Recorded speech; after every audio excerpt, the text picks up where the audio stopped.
From Dearborn, Michigan, it's theCUBE, on the ground at Ford headquarters. Now here's your host, Jeff Frick. Hey, welcome everybody. Jeff Frick here with theCUBE. We are on the ground in Dearborn, Michigan at the Ford headquarters, the main building, really for a great kind of a press event talking about the future of mobility and what Ford's doing in it, and really taking a much broader point of view than just autonomous vehicles. But big announcement last week with the Chariot acquisition in San Francisco, bicycles, all kinds of stuff. So we're really excited to be joined by Sheryl Connelly, who's been leading a ton of the sessions, and her title is The Global Consumer Trends and Futuring at Ford. Sheryl, welcome. Thank you, good to be here. Absolutely, so you've been a busy lady. You've been running panels, you've been doing some MC work. So just kind of reflect, what have been some of the highlights of your day today? Because I just show you've been busy putting this all together. Busy. And actually this is my favorite event of the year. I spend most of my day as a corporate futurist researching and looking for people that we think have something to offer in terms of changing the way we see the world. And this event is bringing all those people together in one place to hear them talk. So we started off with Dan Ariely, who is a Duke professor who studies behavioral economics. He's just fascinating, one of the most interesting, provocative, charismatic, charming people I've ever had the pleasure of meeting. And so he started to tell us why we do the things we do, why we break our diet, why we overspend, why we text and drive. And it's really this notion about our inability to postpone reward. You know, even when we know, we always assume our future self is going to be better than what we actually turn out to be. So let's back up a step. So why would Ford bring somebody like that to an event like this? Why would they have somebody like you that's really looking at future trends? You provided a bunch of material when we checked into the hotel last night, looking at a real wide variety of trends and things that had nothing to do with cars. So clearly there's a strategy there. Why is that important to Ford? There is. I always tell people that I am not a car person, and I find that fascinating because I've been with the company for 20 years. But we, inside the company, have to look outside the automotive industry, more so today than ever before, because you have social, technological, economic, environmental, and political forces that are shaping the landscape. And for us, the landscape, we have to look out 3, 5, sometimes even 10 years at a time. We obviously can't predict the future, but we can engage in these kinds of conversations to understand why people do the things they do and how we can better anticipate their needs. Some really big trends and topics that were covered. We just had Dan Lyons was on talking about disruption, his book Disruption, and he brought up kind of a classic Clayton Christensen Innovator's Dilemma. Ford's a 100-year-old company. We do a lot of work actually with General Electric, another 100-year-old company that's trying to transform, that's trying to move and take advantage of these opportunities. But the real big challenge is not the technology, it's the culture. So how is that happening? We're here in the headquarters, we visited the Palo Alto office. How is Mark Fields and the team executing kind of this new vision, this new culture within a 100-plus-year-old company? Well, I think you just answered your question. I mean, we have extraordinary vision and leadership of Mark Fields, and so much of this starts at the top, and he truly believes that Ford is perfectly poised right now to help people make their lives better. And we think we can do that through mobility. So we are breaking out of our comfort zone. You know, we will always make cars, trucks, utility vehicles, but much of what we heard Mark talk about, and Jim Hackett, our new chairman of Ford Smart Mobility, which is a subsidiary, a wholly owned subsidiary, which is going to explore mobility services. So we don't want to just make automobiles. We want to help you figure out how you're going to get from point A to B. And if that means renting a bicycle, using a shuttle, participating in some sort of ride sharing or hailing system, we want to be part of that conversation.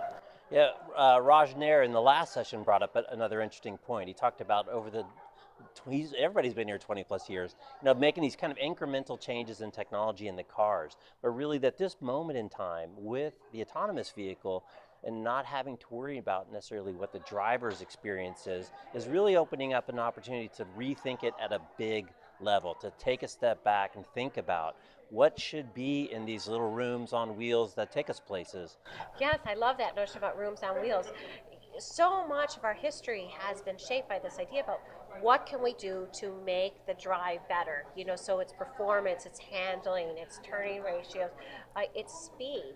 those types of things, the thrill of the drive. But now we're shifting our attention over to this new topic about the thrill of the ride. So if you're not burdened with having to drive a vehicle on a daily basis or navigate through the gridlock of your commute day in and day out, what do you want to do with your time? What can we do to help you give back that time so that it's more meaningful? Yeah, it's interesting that you talk about the drive because when we were young growing up, and you turned 16, you got your driver's license, you took the folks' car out. It was all about freedom and really an emotional connection with the car. And there's a lot of beautiful cars in the front of the lobby here, the bright orange Mustang and some of the historic vehicles. But emotion plays a big part, and Raj even said today with all the technology, it's still a huge part of the buying decision, what people feel about the vehicle. So how is emotion and that historic connection to the car going to change as we head into, it's not necessarily the car, it's just one of these multimodal things that I use to get from point A to point B? So I think this is an interesting challenge for us, and we see it really playing out among the generations, right? So you have the baby boomers who looked at the car as a quintessential status symbol. And we like to say that for a baby boomer, the car is the most expensive suit they'd ever own.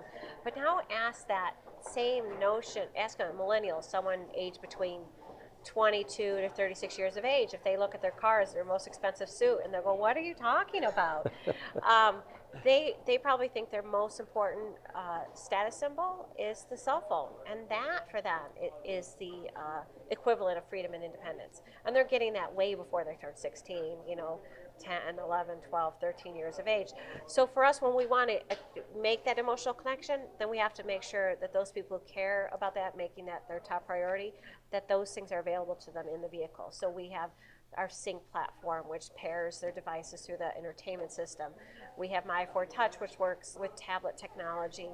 And that's a different way of reaching them, because for them, it's not a car as a status symbol, but it's my car as a toolbox on wheels. It lets me continue to stay true to the priorities that I most cherish. Yeah, and it's interesting. And the other big design difference is now once these autonomous vehicles, because they drive better than people, let's face it, they don't text, they're not distracted, they're not late for a meeting, etc.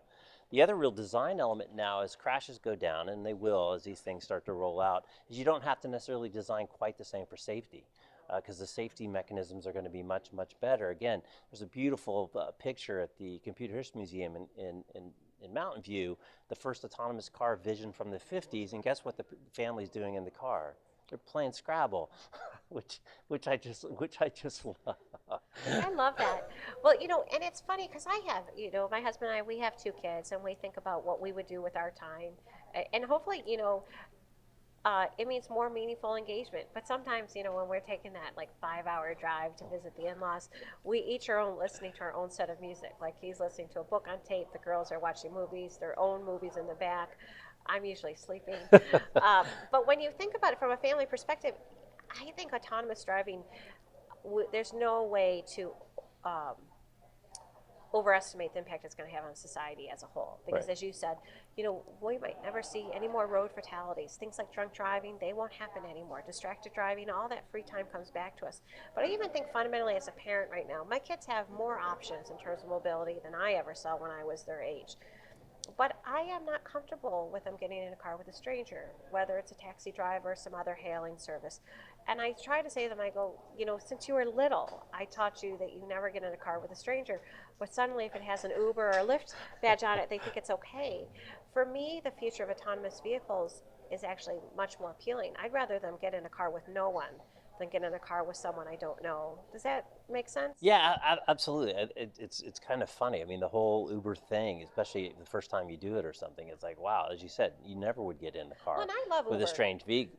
But it just kind of shows how expectations change, how you can kind of redefine things. And I think that came up in the last session where, the disruptors want to basically change the game. They want to change the rules of the game to make it a different game. And so again, Ford and GE and other old line companies have to be prepared to really change the game, change the filter in which they really look at the issue. And I think it's really good for us. I think it challenges us. We've heard Bill Ford, Henry Ford's great grandson, talk about this. Our industry has been revolution resistant for 100 years. The change is coming, and we can try to stop it, or we can try to shape it. And I'm so excited to be part of a company that wants to shape it. So a little bit more about kind of what you do, because I think you got a great title. I'm sure everybody would like to know the future. Now we know. Now we know who to call. Ghostbusters. No, call Sheryl. What are some of the things you look at in your job, trying to reach out and get a feel for the pulse of what's going on? Obviously, you're looking at a ton of different inputs, many that people would probably never guess. So what are some of your, kind of activities that you do to try to get a better feel for a broader scope of inputs than just the next, the next feature set on the 2017 Ford Mustang? So I don't ever look at the auto industry. I don't look at what the competitors are doing. I don't look what the industry is doing. I make very deliberate, purposeful efforts to stay away from that, because the company has no shortage of subject matter expertise. They don't need another car expert. But what happens is that when you're so keenly focused on whatever task Ford has given to you, sometimes you miss things that may affect the business, that may affect your function, or that little part of the company that you touch in ways that might surprise you. And my job is to draw it to your attention. There's this really famous Harvard video. Have you ever seen it, where they show college students playing basketball in a hallway, and 3 of them are wearing white t-shirts and 3 of them are wearing black t-shirts, and they have a couple of basketballs among them, and you ask your audience to track the number of times the white t-shirt students pass the ball. And I have no idea. I mean, I've watched the video hundreds of times and I still couldn't tell you, but the numbers always vary from 13, 18, 24. I mean, the numbers are all over the place. But the real trick of the video is to say, did you notice that in the middle of the video, a 7th student dressed in a gorilla, a full gorilla, head to toe, black fur, walks through the middle of the game, pounds on his chest, and then walks out. And what's remarkable is that people, about half the people, don't notice it at all, because we've given them a task and they're so focused on that task that they are blind to it. My job from identifying global trends is to say to my colleagues, these subject matter experts, a gorilla has walked into the room. I don't know what it means for your part of the business. I just want to make sure you're aware of it. And that's what we do with the trends. We're like, this attitude is shifting. We see values evolving. We think that behaviors will change.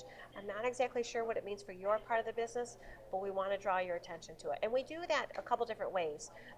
We try to show how it's happening in other categories so that we're not stepping on anyone's toes. So, for instance, aging population is something that most people who track trends watch, and it's a global phenomenon.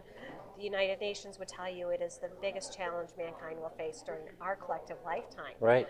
So when I try to point that out to a designer, an engineer, someone in strategy, I'll say, well, let me tell you what cell phones are doing. Let me tell you how hospitals are preparing. Let me show you what the government of Japan is doing. And then they can take that information and use it as a springboard for insight and try to develop it into opportunities that are unique for Ford. That's a great example with the gorilla suit person. Just, we get so myopic in our focus in our day-to-day world, and things are so busy that it's hard to step back and see things that in that example are literally right in front of your face. Right. You'll have to look at it. It's really kind of fun. And I think it's the nature of all work, because, right, we're all doing more than we did 10 years ago. We're taking on the jobs that used to be handled by 3 or 4 people. Now it's down to 1 person. People who cover sales have, a territory that's much bigger. We're just trying to jam more into a day, and that is going to require more dedicated focus if you're going to be successful. And so those serendipitous moments when you let your brain kind of move back from those key areas and try to see what else is going on are fewer and far between. Yeah, but so important. Well, Sheryl, thanks for taking a few minutes. Congratulations on really a successful day. We're looking forward to day 2. We're going to get out to the track tomorrow, yes, so that will be fun. You'll get to hear from Bill Ford, and I think this conversation about why will hopefully let anyone who attends this conference see the company in a whole new light. Great. Well, thank you, Sheryl Connelly. She's a futurist. I'm Jeff Frick from theCUBE. Thanks for watching. We'll catch you next time.